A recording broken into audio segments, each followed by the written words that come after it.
দুজন কৃতি শিক্ষক যারা নিজ নিজ ক্ষেত্রে মহিমান্বিত ব্যক্তিত্ব, প্রফেসর ডক্টর ইয়াজউদ্দিন আহমেদ এবং প্রফেসর আনোয়ারা বেগমের হাতে গড়া এই বিশ্ববিদ্যালয় ইউনিভার্সিটি এক্সেলেন্স থেকে স্কিল ইউনিভার্সিটিতে রূপান্তরের এই সময়ে প্রতিটি শিক্ষার্থীর সামনে রয়েছে অবারিত সম্ভাবনা।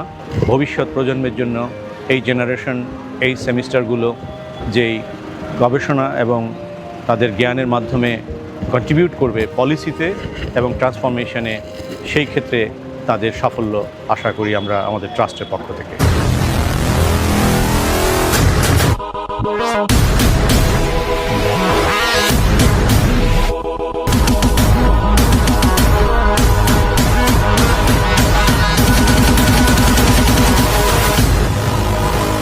অতীশ দীপঙ্কর বিজ্ঞান ও প্রযুক্তি বিশ্ববিদ্যালয় পরিবারের পক্ষ থেকে নতুন শিক্ষার্থীদেরকে স্বাগত জানাচ্ছি।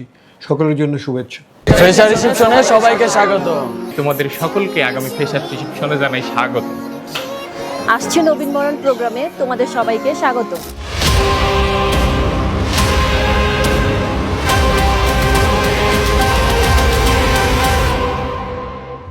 নবীনবরণ অনুষ্ঠানে বিশ্ববিদ্যালয়ের পক্ষ থেকে আমি সবাইকে স্বাগত জানাচ্ছি। তোমাদের সাথে দেখা হচ্ছে 11 তারিখের ওরিয়েন্টেশনে, তো তোমাদের সকলকে স্বাগতম। ফ্রেশার্স রিসেপশনে সকল নবীন শিক্ষার্থীদেরকে স্বাগত ও শুভেচ্ছা জানাচ্ছি। So let's start.